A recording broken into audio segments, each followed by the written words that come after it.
udah tamat nonton drakor Dear Ex? Coba angkat kaki. Gimana endingnya? Puas gak pemirsa? Nah, tentu saja tidak ya guys.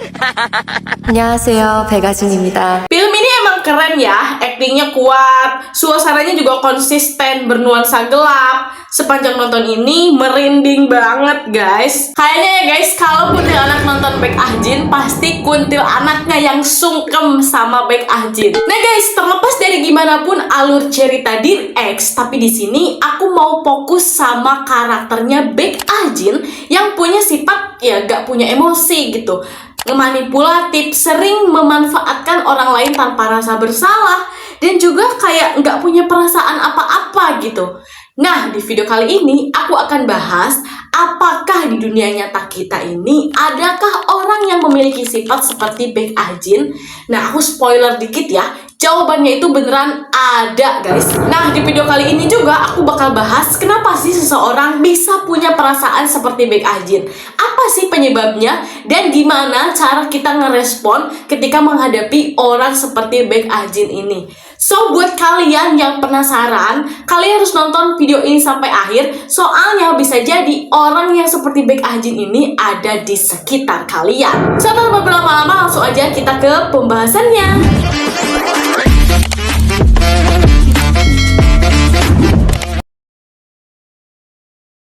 Guys, ternyata di dunia ini ada yang namanya gangguan jiwa, namanya itu ASPD. Kalau bahasa Inggrisnya ASPD lah ya, orang pada orang Indonesia. Oke. Jadi guys, ASPD ini semacam gangguan kepribadian yang mana jika orang memiliki hal ini, mengalami gangguan ini, dia itu punya pola perilaku yang konsisten sebagai berikut ya. Contohnya, mengabaikan norma dan hukum, tidak punya empati atau rasa bersalah, memanipulasi dan merugikan orang lain tanpa penyesalan. Terus juga sulit membentuk hubungan emosional dengan orang lain.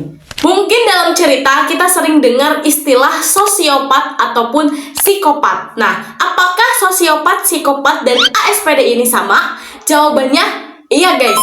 Jadi intinya ASPD itu adalah istilah medis di atas gitu. Nah, ASPD ini terbagi jadi beberapa bagian. Ada yang sosiopat, ada yang psikopat. Jadi ini tuh sarua wae gitu, intinya mah gangguan kejiwaan. Tapi beda juga guys antara sosiopat dan psikopat. Tapi di sini kita akan bahas secara umumnya aja gitu, judulnya aja ya, ASPD-nya aja. Tapi guys, sebelum kita lanjut ke pembahasannya, perlu digarisbawahi, setiap orang yang mengidap penyakit ASPD ini tidak semuanya orang jahat ya guys. Belum tentu mereka semua itu kriminal, tapi mereka itu emang lebih lebih ke diri sendiri gitu fokusnya tuh. Jadi mengabaikan perasaan orang lain. Nah, perasaan-perasaan inilah yang membuat mereka itu cenderung lebih tinggi melakukan kriminal dibandingkan orang-orang normal lainnya. Yang pertama, faktor genetik atau keturunan. Nah guys, ada bukti yang menyebutkan bahwa sifat tertentu seperti impulsif, agresif, atau rendah empati dapat diwariskan. Artinya guys, jika seseorang memiliki keluarga yang punya gangguan kejiwaan, maka keturunannya itu akan lebih meningkat resikonya mengalami ASPD ini. Tapi guys, gen ini tidak sepenuhnya menentukan nasib ya. Jadi gen ini tuh kayak semacam modal awal. Tapi lingkungan dan cara perkembangan hiduplah yang akan menentukan gen ini berkembang atau tidak. Yang kedua, trauma masa kecil. Nah guys, trauma masa kecil ini adalah sesuatu pemicu yang paling besar seseorang mengalami ASPD ini. Terutama nih kalau trauma ini dialami ketika orang tersebut masih sangat kecil. Contohnya nih guys, kalau ada seorang anak yang mengalami kekerasan fisik maupun emosional sejak dini, maka ketika dia tumbuh biasanya anak itu berpikir bahwa dunia itu keras sehingga sehingga dia itu sering menyerang duluan. Contoh lainnya, kalau anak ini sejak kecil tuh diabaikan, kurang kasih sayang. Nah, ini juga bisa menimbulkan si anak tumbuh menjadi orang yang tidak empati. Dia tidak bersimpati atau tidak empati kepada orang lain, tidak merasakan kesedihan orang lain karena dia sendiri pun emang kurang kasih sayang sejak dulu. Apalagi yang paling parah adalah trauma ketika anak yang masih kecil itu mengalami pelecehan seksual. Nah, ini bisa menjadikan si anak ini ketika tumbuh itu tuh penuh dengan rasa tidak aman, penuh dengan rasa marah, dan juga yang paling sadis itu, yang paling menakutkan adalah penuh dengan rasa dendam. Nah guys, karena itulah banyak tokoh fiksi seperti Baek Ah-jin ini yang emang memiliki latar belakang kurang kasih sayang, penuh dengan kekerasan. Jadinya Baek Ah-jin ini tumbuh dengan mode survival atau mode bertahan hidup. Faktor penyebab yang ketiga adalah struktur otak atau kimiawi. Penelitian menunjukkan beberapa penderita ASPD ini memiliki perbedaan fungsi pada bagian otak. Nah, contohnya nih guys, dalam otak kita itu ada yang namanya amigdala. Nah, amigdala ini berfungsi untuk mengatur emosi dan juga rasa takut serta respon emosional. Nah, ada lagi nih bagian lain namanya prefrontal cortex. Nah, prefrontal cortex. Nah, bagian ini tuh tugasnya adalah mengatur kontrol diri dan membuat keputusan. Jadi, orang yang menderita ASPD ini ketika diteliti, bagian otak yang tadi kita sebutkan ini, mereka tuh kurang aktif gitu. Jadinya, mereka itu mudah impulsif, agresif, dan tidak takut konsekuensi. Namun ya guys, tidak semua orang yang memiliki kerusakan otak ini bisa dikatakan sebagai ASPD. Tapi ini mah gitu, dari penemuan penelitian, orang-orang ASPD ini itu suka ada beberapa yang memiliki kerusakan pada otak-otaknya. Jadi kesimpulannya, seseorang bisa mengalami ASPD ini bukan hanya dari satu faktor aja, melainkan gabungan dari faktor genetik, trauma, pola asuh, dan juga tadi tuh otak gitu.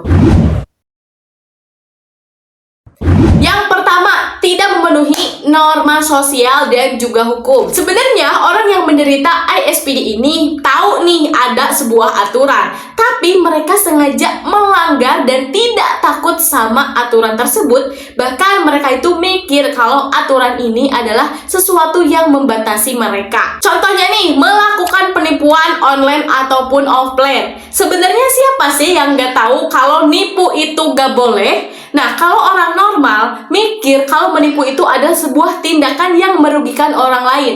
Tapi kalau orang yang mengalami ASPD, menipu itu dia anggapnya itu adalah sebuah peluang. Ciri-ciri yang kedua adalah manipulatif dan pandai berbohong. Nah, kebohongan yang mereka ungkapkan ini bukan untuk bertahan hidup, melainkan untuk kontrol, keuntungan, dan juga kesenangan. Contohnya nih, aku yakin contoh yang ini pasti teman-teman di sekitarnya tuh ada yang kayak gini.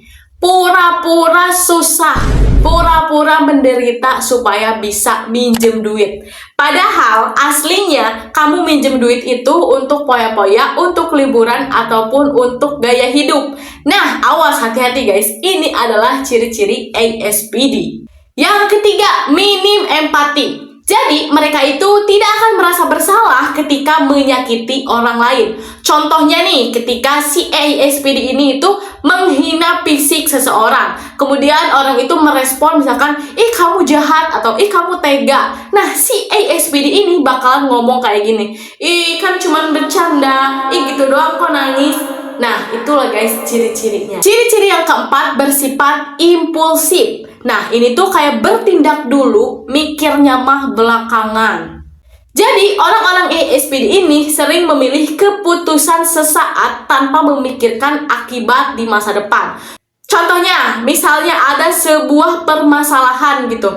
Nah, dia itu nu penting mah ambek heula, nu penting mah emosi heula. Yang penting kita kelihatan berani aja dulu. Masalah bener atau salah itu belakangan. Nah, contoh lainnya nih yang marak ada di sekitar kita yaitu ketika ingin bersenang-senang, mereka malah memilih untuk berjudi tanpa memikirkan apa efek dari judi ini, atau malah mengonsumsi obat-obatan terlarang tanpa juga memikirkan konsekuensinya. Ciri-ciri yang kelima adalah agresif dan mudah tersinggung. Jadi mereka itu tekawur katoel gitu. Jadi masalah leutik oge bisa jadi emosinya tuh memuncak, bisa emosinya tuh meledak-ledak. Contohnya nih, hanya karena perbedaan pendapat misalnya. Nah, si orang yang memiliki gangguan ASPD ini biasanya mereka tuh langsung tersinggung, langsung kayak lu SDM rendah, lu SDM ini biasanya mereka suka bawa-bawa kata-kata SDM menyerang personal tanpa memikirkan secara objektif gitu poin pembahasannya. Padahal kan kalau kita orang normal ketika ngelihat sebuah perbedaan pendapat ya kayak ya biasa aja lah gitu. Kalaupun kita ada yang salah ya kita tinggal benerin aja, kan nggak harus jadi masalah yang digede-gedein. Nah, beda cerita guys kalau orang yang ASPD mah tekawur katoel cek aku ge. Jadi eta mah kalau ada hal yang merendahkan dirinya meskipun hal itu kecil, dia tuh akan merasa hal itu sebuah yang besar, menyinggung, dan ujung-ujungnya bisa sampai balas dendam. Yang keenam adalah tidak mau bertanggung jawab. Nah, contohnya nih, ada seorang ayah yang emang biasa aja ketika dia itu tidak bisa menafkahi anak dan istrinya.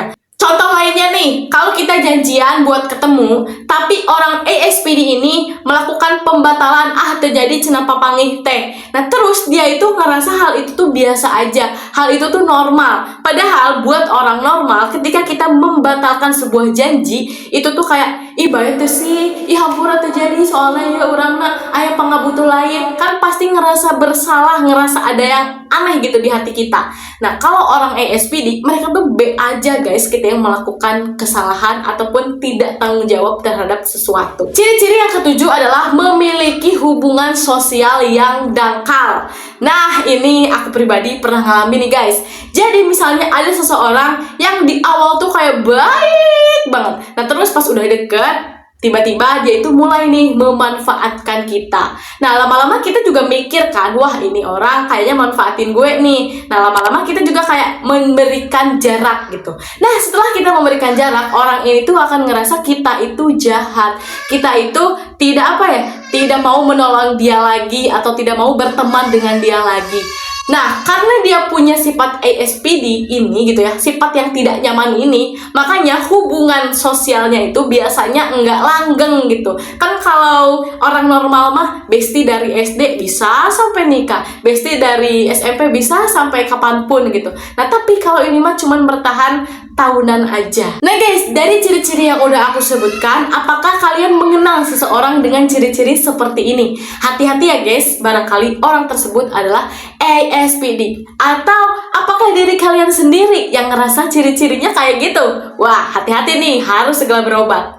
Nah terus nih guys, kapan seseorang bisa dikatakan sebagai ASPD? Nah ternyata guys, meskipun ciri-cirinya kita udah tahu, kita tuh gak bisa langsung mencap seseorang ini adalah mengalami gangguan ASPD. Karena menetapkan seseorang mengalami ASPD ini gak bisa dari pandangan atau pendapat pribadi guys. Jadi harus melalui evaluasi profesional menggunakan standar klinis. Jadi tetap nih harus ada pernyataan resmi dari dokter yang memang si orang ini tuh udah melewati beberapa tes kejiwaan dan tes juga pola pikir, struktur otak dan lain-lain. Kalau misalkan si dokter itu udah ngomong, ya nih orang ini ASPD, baru deh kita boleh menyatakan orang tersebut ASPD. Tapi kalau cuman kita lihat dari ciri-cirinya aja, ya itu mah buat kita aja gitu, untuk jaga-jaga. Ulah ngomongin batur, si eta mah ASPD.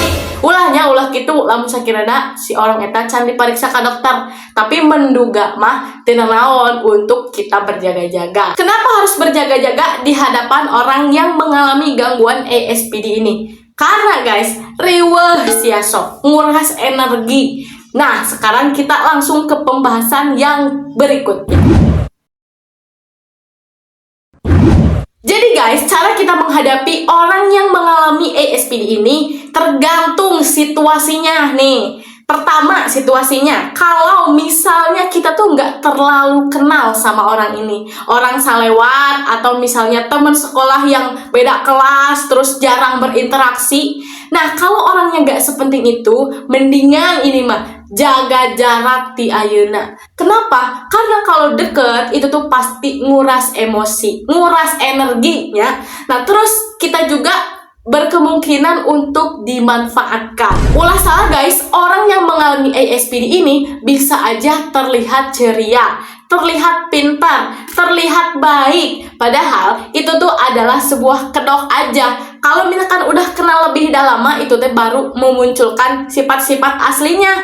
Jadi di awal mah pura-pura kenal, pura-pura sayang, ujung-ujungnya minjem duit dan lain-lain. Nah, itu hati-hati guys. Jadi kalau misalkan orangnya nggak terlalu penting, mending langsung jaga jarak aja. Nah, situasi yang kedua ini rada berat, kompleks juga. Kalau orang yang kita kira mengalami ASPD ini adalah keluarga, teman dekat, ataupun kekasih pasangan kita. Ini agak apa ya guys? Agak rudet gitu, apalagi kalau keluarga. Soalnya kalau keluarga itu mau gak mau kita tuh ya tetap keluarga. Makanya ada istilah darah lebih kental daripada daripada air. Nah, cara menghadapi orang yang ASPD jika situasinya adalah keluarga atau kerabat ataupun kekasih kita, maka yang pertama kita itu harus menetapkan batas. Orang ASPD ini sering menguji batas dengan kebohongan, eksploitasi, dan juga tekanan. Jadi, apapun yang kita lakukan dengan orang ASPD ini harus ada batasnya. Misalnya, ketika dia mau mendekati kita, menceritakan tentang kehidupan dia supaya merasa dekat nih sama kita harus langsung batasin. Tapi jangan langsung, aku gak mau dengar cerita kamu ya, karena aku juga banyak kehidupan gitu, banyak pusing di hidup ini. Nah, jangan kayak gitu juga guys. Jadi kalian tuh misalnya bisa gini, ketika dia mulai menceritakan, aku itu dulunya traumatik gini. Nah, teman-teman bisa jawab nih, oh iya kasihan banget ya. Langsung alihkan gitu dengan sesuatu yang tidak berhubungan dengan cerita tersebut. Misalnya, lapar nih, yuk orang jajan siomay gitu. Jadi jangan biarkan diri kita untuk terlalu dalam masuk ke ceritanya ataupun sebaliknya. Cara yang kedua adalah jangan libatkan emosional, ulah make perasaan, pakena logika ejeng fakta. Nah, kita lanjut contohnya dari contoh yang pertama. Jika si ASPD ini bercerita nih, tapi kita secara halus menolak gitu ya. Nah, si dia itu bakal berusaha lagi untuk meyakinkan kita, untuk membuat kita merasa bersalah karena tidak mendengarkan cerita dia. Oke, contoh lainnya nih. Kalau misalnya orang ASPD minjem uang ya, terus kita tuh jawab gak ada karena kita juga belum gajian. Nah, kan harusnya kalau orang normal mereka tuh jawabnya, oh iya terima kasih, maaf sudah mengganggu. Tapi kalau orang ASPD ini pasti akan jawabnya gini, iya nih aku nggak punya beras, iya nih aku nggak punya susu. Ini nggak semua ya, tapi rata-rata mereka tuh emang sengaja memainkan emosional dan juga perasaan kita gitu, supaya kita tuh merasa bersalah. Ya hanya kalau orang tuh boga duit tuh bisa nulungan si eta gitu. Nah, hati-hati nih guys, soalnya karena si ASPD ini biasanya mereka tuh emang nggak bohong gitu, soalnya mereka tuh lagi susah banget, padahal mah enggak kayak gitu. Mereka sengaja ngomong hal-hal yang sedih supaya kita iba, supaya kita ngerasa bersalah. Karena semakin kita emosional, semakin mudah mereka itu mengontrol kita. Cara menghadapi orang yang ASPD yang ketiga adalah dengan kita menyimpan bukti atau dokumentasi. Nah, ini contohnya itu ketika kita punya masalah yang cukup besar nih sama orang ASPD ini. Ketika dia ngelabrak kita atau misalnya ngechat kita, nah kita tuh usahain ketika dilabrak gitu direkam. Atau ketika kita dichatin sama dia, chatnya tuh screenshot. Bukan untuk disebarkan, kita simpan aja buat diri kita. Bila mana suatu hari orang ASPD ini menceritakan atau memutarbalikan fakta kepada orang lain. Jadi emang mereka tuh emang suka begitu. Nah, kita mah gak usah takut selama kita punya bukti. Ini tuh akan menjadi pegangan kita. Kita tidak berniat untuk menyebarkan, tapi untuk pegangan aja. Ketika dia kayak gitu, kita tuh gak kosong-kosong banget. Cara yang keempat atau cara yang terakhir adalah memutuskan hubungan. Nah, ini biasanya bukan untuk keluarga ya guys, lebih ke pasangan atau pertemanan. Jadi deket nih sama kita, tapi tetap bisa diputuskan. Tapi kalau keluarga mah nggak bisa diputusin ya. Tapi kalau mau juga nggak apa-apa gitu ya. Intinya gini guys, jadi orang-orang yang memiliki gangguan ASPD ini, mereka tuh biasanya toksik banget. Jadi buat kitanya tuh bahaya kalau kita tuh terlalu dekat sama orang tersebut. Contohnya punya pacar yang toksik, yang ASPD, dia itu mulai ngatur nih dengan semua hal yang kita lakukan. Kayak kita tuh temenan sama siapa, boleh pakai baju apa, pokoknya hal-hal yang sebenarnya pribadi buat kita, dia tuh ikutan ngatur. Dan kalau kita nggak nurut, dia tuh bisa marah. Nah, kalau orang udah berpengaruh ini di hidup kita, menurut aku lebih baik kita udah putusin aja hubungan ini gitu. Gak usah temenan lagi, gak usah pacaran lagi. Soalnya kalau hubungan ini diterusin, ini tuh bisa bahaya banget guys. Kita akan ngerasa bingung, ngerasa salah, ataupun ngerasa bodoh gitu. Kita lelah mental, tapi tetap tidak bisa lepas. Kalau kita mempertahankan, maka hidup kita akan penuh dengan kecemasan. Mereka itu seringkali mengintimidasi, mengancam, bahkan memperlakukan kita hanya untuk manfaat dia aja. Kalau kita udah gak bermanfaat di kemudian hari, bisa jadi kita juga dibuang.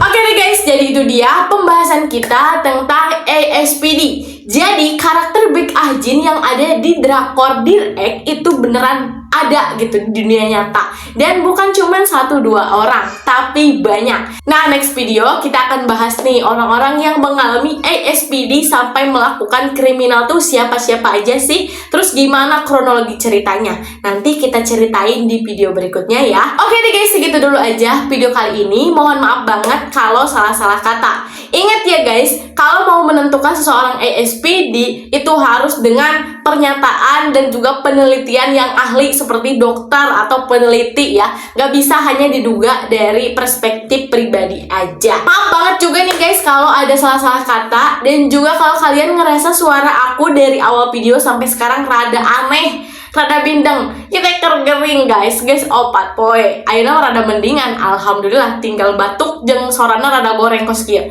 Kembali ya guys, doakeun wesing sehat biar nanti kedepannya aku lebih semangat bikin videonya dan tidak butut gini suaranya. Oke, thank you banget buat kalian yang nonton. Jangan lupa di like, komen, dan subscribe. Abis itu share ke seluruh media sosial yang kalian punya. Oke, thanks for watching. See you on next video. Assalamualaikum warahmatullahi wabarakatuh. Dadah.